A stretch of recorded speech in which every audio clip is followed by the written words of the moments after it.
আমরা স্কটল্যান্ডে দেখেছি। স্কটল্যান্ড ইংল্যান্ডের একটি পার্ট এখনো, এবং স্কটল্যান্ডে আলাদাভাবে তাদের প্রাইম মিনিস্টার নির্বাচিত হয়।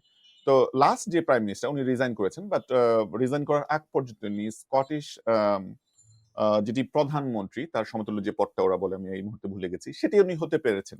অ্যাজ এ মুসলিম উনি এটি হতে পেরেছেন। জি জি স্কটল্যান্ডের সবাই মুসলিম না, তাদের তো ক্রিশ্চিয়ান মেজরিটি কান্ট্রি, কিন্তু তাদের হেড অফ দ্য স্টেট একজন মুসলিমকে ওরা নির্বাচিত করতে পেরেছে, রাষ্ট্র সেখানে বাধা হয়ে দাঁড়ায়নি।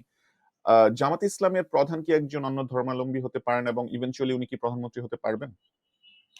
দলের প্রধান না রাষ্ট্রের কোনো আহ, গুরুত্বপূর্ণ দায়িত্ব, জামাত এই ইসলামের ব্যাপারটা তো ডিফারেন্ট। সাপোর্টে, দলের প্রধানের জন্য তো জামাত মুসলিম ইসলামের হওয়া জরুরি। সাপোর্টে কেউ কি প্রধানমন্ত্রী হতে পারবেন, যিনি অন্য ধর্মাবলম্বী লোক?